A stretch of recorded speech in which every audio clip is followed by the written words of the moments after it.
जब मनुष्य के मन में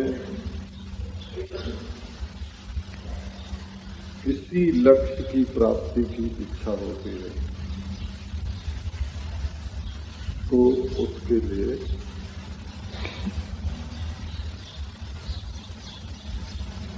कुछ करने की आवश्यकता होती है। उत्साह और रुचि बनी रहे इसकी आवश्यकता होती है और यथा योग्य दूसरी चीजों की ओर से मन का हटना और विश्राम की भी जरूरत होती है।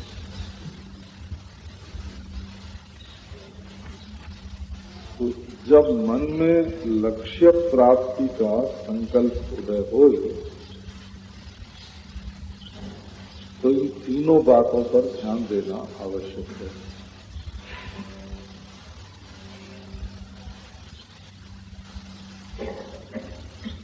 जिसको हम लोग धर्म, उपासना और योग कहते हैं,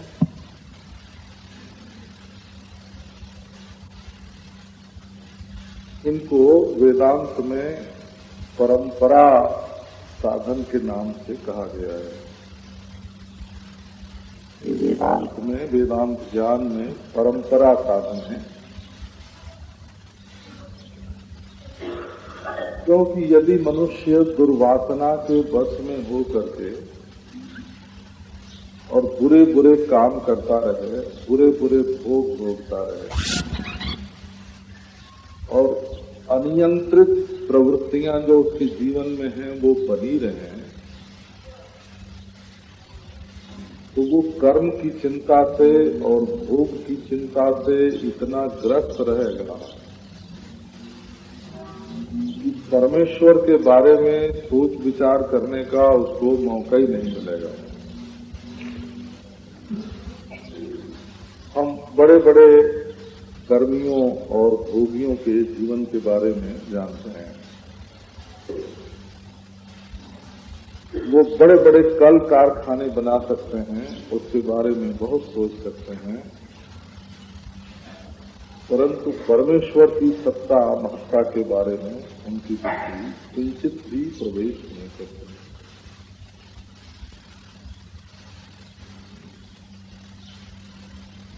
तो दुष्चरित्रता जो है वो एक लक्ष्य की ओर चलने में बाधक है, क्योंकि तो नया नया भोग चाहिए, उसके लिए नया नया काम चाहिए, उसके लिए नया नया चिंतन चाहिए। तो जो दुष्कर्म और दुर्भोग में लगा हुआ व्यक्ति है वो परमेश्वर की ओर चल नहीं सकता। इसलिए वेदांत की पहली आज्ञा ये है कि केवल पढ़ने लिखने से या केवल शास्त्र का स्वाध्याय करने से किसी को ईश्वर की प्राप्ति नहीं हो सकती। न प्रज्ञाने नहीं न माप्नुयात्। केवल बड़ा ज्ञान होने से, अधिक ज्ञान होने से काम नहीं बनता है। चार बात उसके लिए आवश्यक है। दुष्चरित्र का स्वरूपतः त्याग, नाविरतो दुष्चरिता, और काम क्रोध आदि की जो वासनाएं हैं उनकी शांति, मन की एकाग्रता और परमेश्वर के सिवाय दूसरी किसी वस्तु की इच्छा का न होना। सिद्धि की इच्छा या लोकांतर की इच्छा न हो, केवल परमात्मा की प्राप्ति की इच्छा होवे। तो धर्म जब हमारे जीवन में आता है प्रकट होता है तो दो काम धर्म करता है। एक तो दोषापनयन और दूसरे गुणाधान और तीसरे हीनांग पूर्ति। दो काम प्रसिद्ध हैं और तीसरा जो है वो अप्रसिद्ध है। तो धर्म चरित्र शुद्धि के द्वारा हमें परमात्मा के सम्मुख करता है। ये जो लोग समझते हैं कि लाइब्रेरी में हम स्टडी करके या जैसे बिजली के बारे में या परमाणु के बारे में या जैसे मशीनों के बारे में व्याख्यान सुन करके और उन व्याख्यानों के अनुसार काम कर लेते हैं, वैसे ही हम ईश्वर के बारे में व्याख्यान सुन के ईश्वर को प्राप्त कर लेंगे। ये उनकी गलती है ना।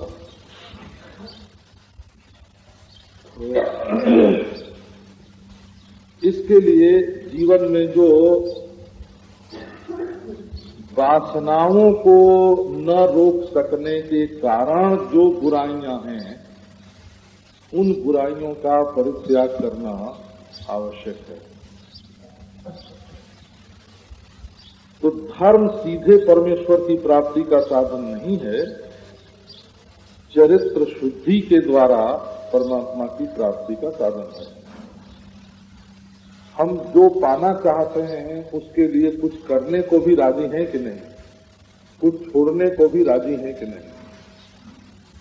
यदि हम एक नई चीज पाना चाहते हैं और उसके लिए कुछ छोड़ने को राजी नहीं है, दो आने की कीमत चुकाने को तैयार नहीं है, और उसके लिए दुकान तक जाने को भी राजी नहीं है, तो उस चीज को पाने में अपनी आस्था है, श्रद्धा है, रुचि है, इसका तो कोई प्रमाण नहीं है। तो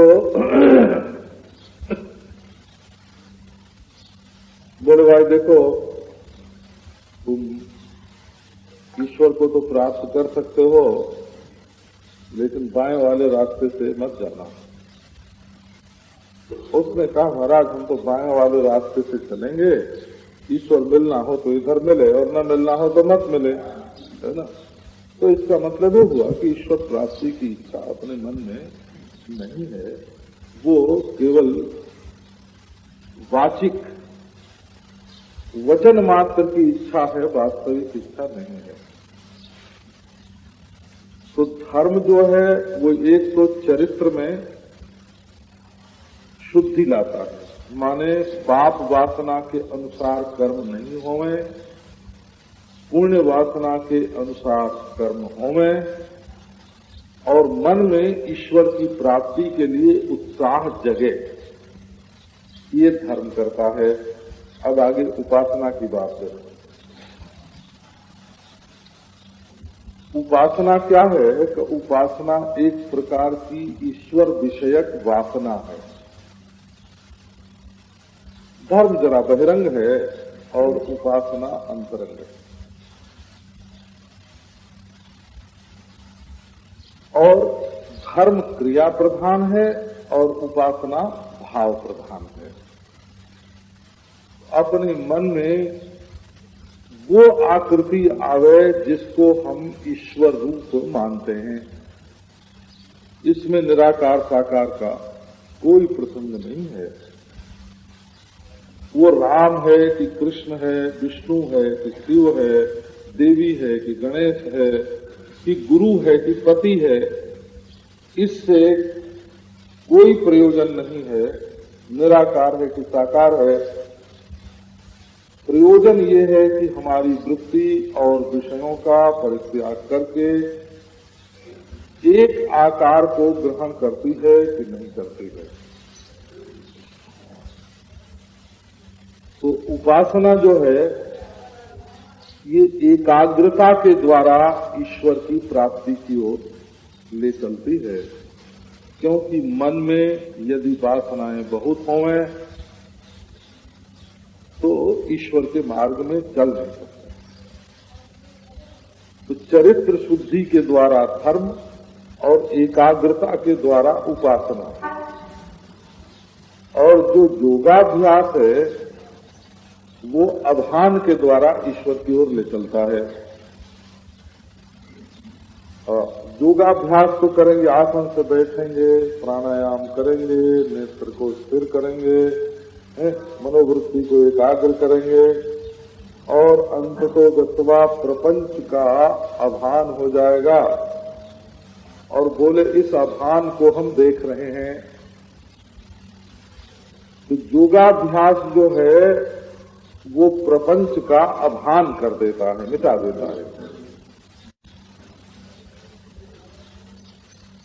तो जो स्वयं परमात्मा की प्राप्ति में साक्षात साधन नहीं होता, बीच में एक नई स्थिति उत्पन्न करता है, उसको परंपरा साधन कहते हैं।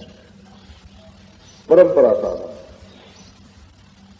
धर्म के द्वारा अंतःकरण शुद्धि होने में सहायता मिलती है, उपासना के द्वारा अंतःकरण शुद्धि होने में सहायता मिलती है, योगाभ्यास के द्वारा अंतःकरण शुद्धि होने में सहायता मिलती है।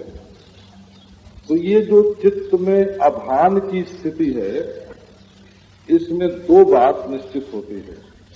एक तो यदि वासना प्रबल होती तो अभान की स्थिति में रह नहीं सकते। बारंबार वासना जो है वो चित्त को चंचल बना देती है। तो चित्त को एकाग्र करने में चित्त की जो शांति है, योगाभ्यास है, वो हेतु है। और दूसरी बात यह है कि अभान की दशा में विश्राम मिलता है। तो ये विश्राम क्या होता है कि जैसे हम सायंकाल तक काम करते करते करते दिन भर थक गए और रात को सो गए तो फिर सवेरे ताजे होकर के उठते हैं। तो ये विश्राम से ताजगी आती है कि नहीं? तो जैसे विश्राम से शरीर में ताजगी आती है सुषुप्ति से, वैसे अभान की अवस्था प्राप्त करने से मन में एक प्रकार की ताजगी आती है।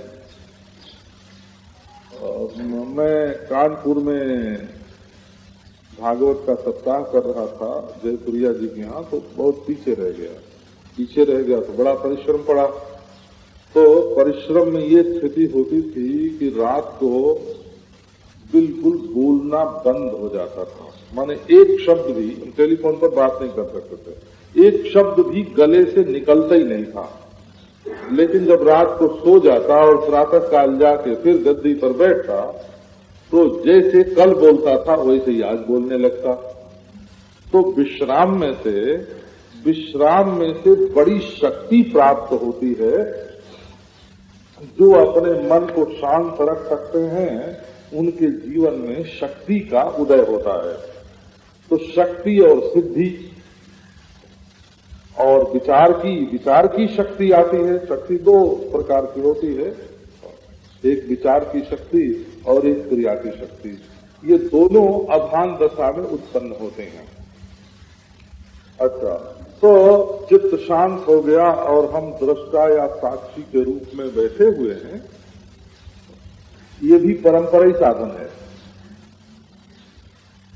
ये चित्त में प्रपंच का भान न हो रहा हो, चित्त में प्रपंच का भान न हो रहा हो और मैं उसका दृष्टा हूं, ऐसी जो स्थिति है, ये न ब्रह्म है और न ये आत्मा का साक्षात्कार है और न ये कोई ऊंची स्थिति है। ये वेदांत में परंपरा साधन के रूप से ये प्रसिद्ध है। तो धर्म की स्थिति चरित्र शुद्धि के द्वारा, उपासना की स्थिति एकाग्रता के द्वारा और योगाभ्यास जो है वो विश्राम के द्वारा अंतःकरण शुद्धि का साधन है। सब द्वारा होने से इसको परंपरा साधन बोलते हैं। अंतःकरण शुद्धि क्या है? तो देखो, समदमादि संपत्ति जो है वो अंतःकरण शुद्धि का साधन है। तत्व ज्ञान में बहिरंग है। अभी धर्म, उपासना और योग ये तो तत्वज्ञान के परंपरा साधन है,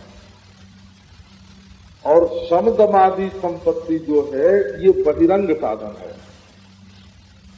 परंपरा साधन और बहिरंग साधन में अंतर होता है। ये बहिरंग साधन कैसा होता है कि जैसे किसी कटोरे में आपको दूध लेकर के पीना है, तो पहले कटोरे को बिल्कुल साफ कर लीजिए। वो गंदा रहेगा तो उसकी गंदगी दूध में चली जाएगी। आपको तत्वज्ञान यदि प्राप्त करना है तो अंतःकरण का कटोरा जो है वो बिल्कुल स्वच्छ चाहिए। ये जो लोग आपको ये आश्वासन देते हैं कि आप अपने अंतःकरण को अशुद्ध रहने दो, आओ हम तुमको ब्रह्म बनाए देते हैं, तो नारायण वो आपको चेला बना लें, ये तो ठीक है, इसमें तो हम उनके पक्ष में हैं, है ना, उनका समर्थन करते हैं, हम उनके मित्र ही हैं कि किसी के आप चेले तो बनो, है ना, ये तो बहुत बढ़िया है। कि वो कहेंगे कि देखो तुमको शराब भी नहीं छोड़नी पड़ेगी और मांस भी नहीं छोड़ना पड़ेगा और ब्लैक मार्केट भी नहीं छोड़नी पड़ेगी, है, और चोर बाजारी भी ज्यों की त्यों करते रहो, है, और पराई बहू बेटी का चिंतन करते रहो, आओ हम तुमको ब्रह्म बनाए देते हैं। तो ये जो आपको ऐसा आश्वासन जो लोग देते हैं वो आपको लक्ष्य की ओर चलने में कोई मदद करते हों, ऐसी बात नहीं है। लक्ष्य की ओर चलने के लिए अंतःकरण में समाधि संपत्ति, अंतःकरण में समाधि संपत्ति का होना आवश्यक है। तो बोले भाई ये समाधि संपत्ति जो है, इनको तुम बहिरंग साधन क्यों बोलते हो, ये तो बहुत अंतरंग है। हम शांत हैं, शांत हैं, उपरत हैं, तितिक्षु हैं, श्रद्धालु हैं, समाहित हैं, क्या आनंद में हम बैठे हैं, पीठ की रीढ़ सीधी है और सिर बिल्कुल ऊंचा है और आंख जो है, नेत्र जो है वो निर्निमेष है और मैं शांति से बैठा हूँ, क्या मेरी ऊंची स्थिति है, शांत, दांत, उपरत, तितिक्षु, श्रद्धालु, समाहित, मैं तो बड़ी ऊंची स्थिति में हूँ। बोले ठीक है, ऊंची स्थिति में तो बैठे हो, लेकिन ये देह का जो गोला है ना, वो ज्यों का त्यों तुम्हारे साथ, ये मिट्टी का डला तुम्हारे साथ लगा हुआ है। अंतःकरण शुद्धि को बहिरंग साधन बोला जाता है और श्रवण आदि को अंतरंग साधन बोला जाता है। इसमें धर्म, उपासना और योग तो बहुत पीछे, है ना, छूट गए। लेकिन जब वही मनुष्य के जीवन में ठीक ठीक नहीं आते हैं तो बहिरंग साधन कहाँ से आवेंगे, और बहिरंग साधन नहीं आवेंगे तो अंतरंग साधन कैसे होगा। तो बहिरंग साधन क्या है कि एक तो मन की शांति, उसमें काम क्रोध आदि जो हैं वो उदय न हो, उचित होने पर भी उदय न हो। उचित होने पर माने अपनी पत्नी के प्रति भी काम वृत्ति का उदय न हो और अपने पुत्र के प्रति भी क्रोध वृत्ति का उदय न हो, क्योंकि पुत्र यदि कोई बुरा काम करे तो पिता को अधिकार है कि उसके ऊपर क्रोध करे, और विवाहित गृहस्थ है तो उसको अधिकार है कि अपनी पत्नी के प्रति वो काम व्यवहार करे, लेकिन उसका चित्त ऐसा हो जाए शांत दान, ऐसा शांत दान उसका चित्त हो जाए कि काम क्रोध आदि जो वृत्ति है वो उदय न हो, इसको सम बोलते हैं। अब जहां इंद्रियों की प्रवृत्ति बिल्कुल उचित है, जैसे बोले संध्या बंदन की प्रवृत्ति उचित है, स्नान करना, हाथ में जल देना और उसको अपने ऊपर छिड़कना, आचमन करना। हमारे गुरु जी के पास तो हम गए तो उसी दिन उन्होंने कह दिया कि तुम मुक्त हो, अब मुक्ति में रुचि करके क्या करेंगे। बोले कि भाई तुमको दुख होता है क्या?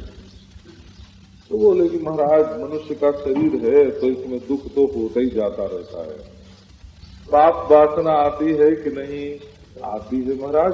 तो जब तक मन रहेगा तब तक तो वासना आवेगी आवेगी है? जब तक मन रहेगा तब तक बुराई होगी होगी। तो तब तुम मुक्त किससे हुए हो? बुराई से मुक्त हुए नहीं, दुख से मुक्त हुए नहीं, बंधन से मुक्त हुए नहीं। जिस कारण से तुम्हारा ये जन्म हुआ था वो कारण तो मिटे ही नहीं। तुम्हें को मुक्त जो माना वो किस विशेषता के कारण अपने को मुक्त माना? जिस कारण से तुम्हारा ये जन्म हुआ है वो कारण कहाँ मिटा? बोले कि महाराज ये तो माँ बाप से जन्म हुआ था और शरीर मर जाएगा, जब मिट जाएगा। बोले ठीक है, इसी का नाम चार्वाक सिद्धांत है, इसका नाम वेदांत सिद्धांत नहीं है। मर जाने से ही हम मुक्त हो जाएंगे और जीवन में चाहे वासना बनी रहे, चाहे दुष्चरित्रता बनी रहे, चाहे दुख बना रहे, केवल मर जाने से ही हम मुक्त हो जाएंगे। यही बात तो चार्वाक ने सिखाई थी।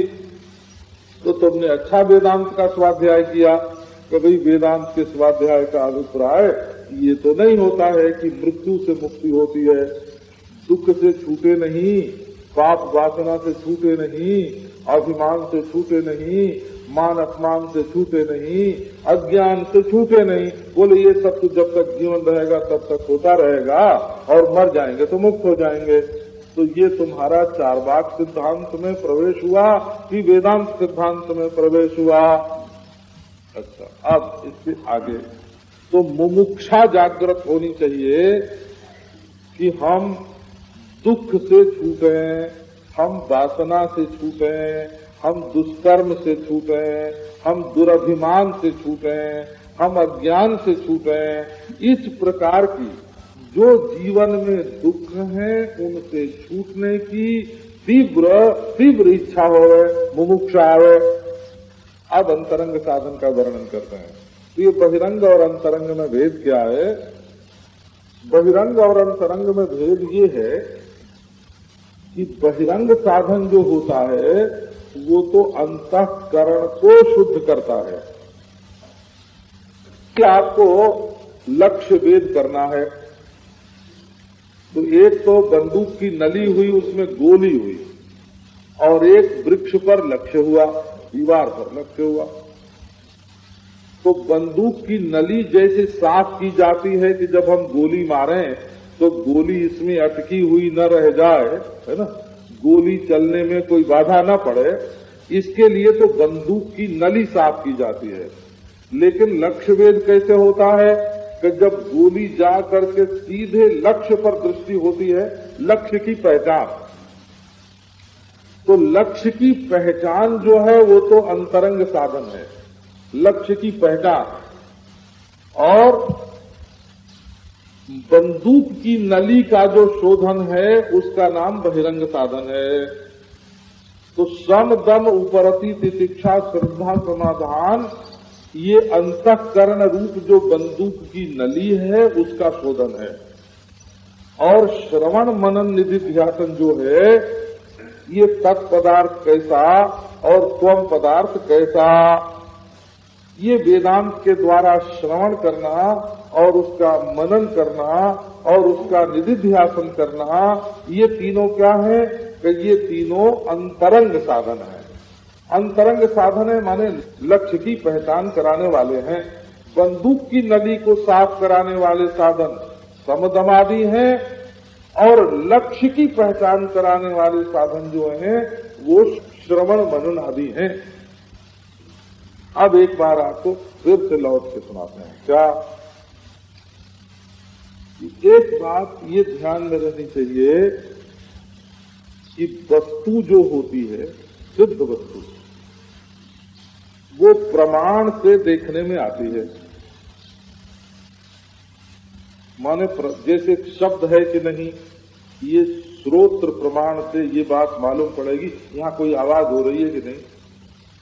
बोले आवाज होती होगी तो कान को मालूम पड़ेगी, रूप होगा तो आंख से दिखेगा, गंध होगी तो नासिका से मालूम पड़े, स्वाद होवे तो जिह्वा से मालूम पड़े, स्पर्श होवे तो त्वचा से मालूम पड़े। जो वस्तु मौजूद होती है वो प्रमाण से ज्ञात होती है।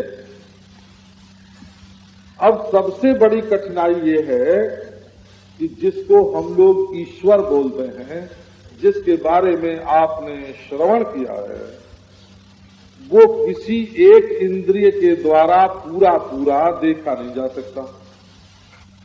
एक ब्राह्मण आके आपके सामने खड़ा हो जाए तो आप आंख से इतना ही देख सकते हैं कि ये मनुष्य है, ये ब्राह्मण है, ये तो नहीं देख सकते ना।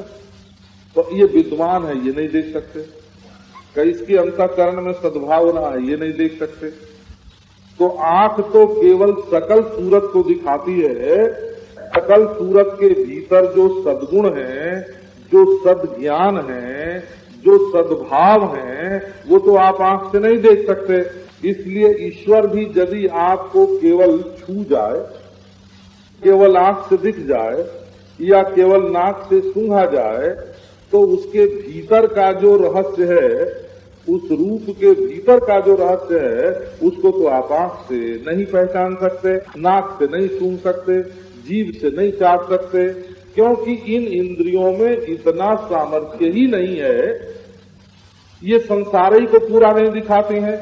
अच्छा, यहाँ जितने रूप हैं या रूपवान पदार्थ हैं, क्या हमारी आंख उनको देख रही है? अरे खुर्दबीन लगाने पर कुछ और ही नजारा दिखाई पड़ेगा। अच्छा, दूर की वस्तु को क्या हमारी आंख देख पाती है? कि नहीं देख पाती है। दूरबीन लगाने पर कुछ और ही नजारा दिखाई पड़ेगा। तो इंद्रियों के द्वारा ईश्वर का असली प्रत्यक्ष नहीं हो सकता, और अनुमान के द्वारा भी ईश्वर का ज्ञान नहीं हो सकता। ये हमारे नैयायिकों ने बड़ा भारी जोर लगाया हुआ है। क्यों नहीं हो सकता अनुमान के द्वारा ईश्वर का प्रत्यक्ष? बोले अनुमान तो यही देखी, सुनी, चखी, इंद्रियों के आधार पर जो ज्ञान होता है उसी से अनुमान लगाया जाता है। घर में आग देखी हुई है तो जंगल में आग होने का अनुमान कर सकते हैं, और घर में देखी हुई नहीं है तो अनुमान नहीं हो सकता। तो अनुमान, उपमान आदि जो प्रमाण हैं वो ईश्वर के बारे में कुछ बहुत मददगार नहीं है। और ईश्वर एक धातु है, ये बात भी आपके ध्यान में आनी चाहिए। एकदम अकाट्य प्रमाण है इसके संबंध में कि ईश्वर जो है, ईश्वर आत्मा चैतन्य एक धातु है। जैसे आपके शरीर में मिट्टी है, सबके शरीर में मिट्टी है, और मिट्टी नाम की एक धातु है। जैसे आपके शरीर में पानी है, दूसरों के शरीर में पानी है, सबके शरीर में पानी है, और पानी नाम का एक रसवत पदार्थ है। इसी प्रकार आपके शरीर में गर्मी है, सबके शरीर में गर्मी है, और एक उष्णता का आधारभूत तेजस तत्व है। इसी प्रकार एक प्राण नाम का पदार्थ है, इसी प्रकार एक आकाश नाम का पदार्थ है। और हमारे भी बुद्धि है, आपके भी बुद्धि है, सबके बुद्धि है। इसलिए बुद्धि तत्व नाम का, देखो अहम नाम का एक अहंकार तत्व है, बुद्धि नाम का एक महत तत्व है, और सब लोग शयन दशा में जहां चले जाते हैं, वहां अज्ञान, प्रकृति अथवा माया नाम का एक पदार्थ है, और उसका जो साक्षी है, दृष्टा, वो चैतन्य नाम का एक पदार्थ है। तो जो अब इतनी मैंने मेहनत करके इतने पदार्थों को क्यों बताया है? इसलिए कि मैं भी हूं, आप भी हैं, सब हैं। और सुषुप्ति काल में भी जिस आत्मा के अस्तित्व का लोप नहीं हो सकता, वो आत्मा एक पदार्थ है, वो धर्म साध्य नहीं है। हाँ, वो स्वर्ग की तरह, धर्म से स्वर्ग की तरह पैदा नहीं होता, वो उपासना की तरह इष्टदेव के रूप में दर्शन नहीं देता, वो योगाभ्यास करने से जो अभान माने समाधि लगती है, वो समाधि उसका रूप नहीं है, वो समाधि का साक्षी है।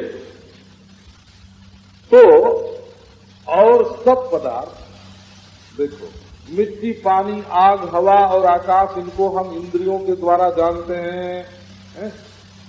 और इनके 5 पने का प्रत्यक्ष मन से होता है। ये 5 है ना, तो एक दूसरे को नहीं जान सकते। इनके 5 पने का मानस प्रत्यक्ष होता है। और मन में कब विकार आया और कौन सा विकार उचित है, कौन सा अनुचित है, क्या धर्म है, क्या अधर्म है, धर्माधर्मादि जो है ना, औचित्य अनौचित्य है, वो संस्कार युक्त बुद्धि के द्वारा उनका प्रत्यक्ष होता है। होना और न होना, अभान दशा, ये आत्मा को ज्ञात होती है। तो अब प्रश्न होता है कि इस आत्मा रूप धातु का साक्षात्कार करने के लिए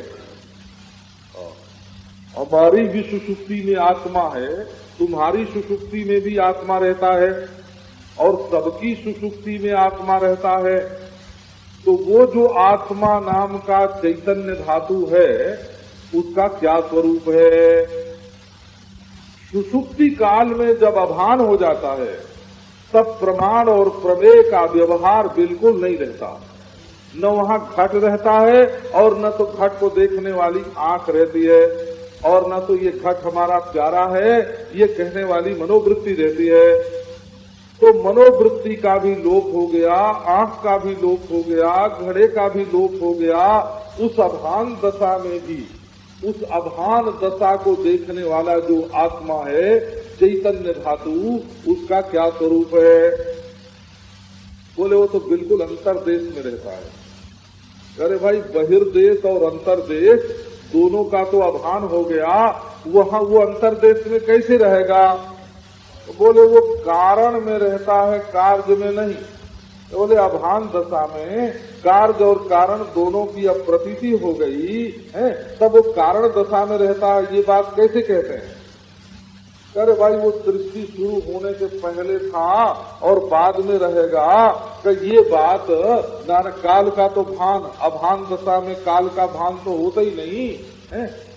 तो नारायण, जब काल का भान, देश का भान और कार्य कारण रूप द्रव्य का भान, ये अभान दशा में नहीं रहता है और वहाँ अखंड आत्मा रहता है, तो इसका अभिप्राय ये हुआ कि आत्म धातु जो है नारायण देश से, काल से, वस्तु से परे तो है, परंतु इसका साक्षात्कार करने के लिए हम कौन सा उपाय आलंबन करें?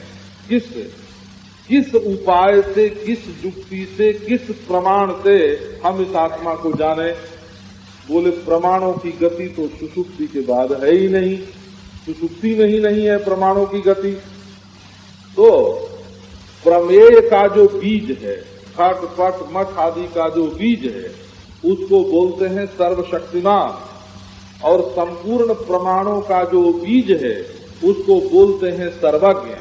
इस सर्वज्ञ, आप देखना, इस सर्वेश्वर, इस सर्वज्ञ, मांडुक्य उपनिषद में सुषुप्ति कालीन जो आत्मा है उसको संपूर्ण प्रमाण और प्रमेय का बीज बताया है।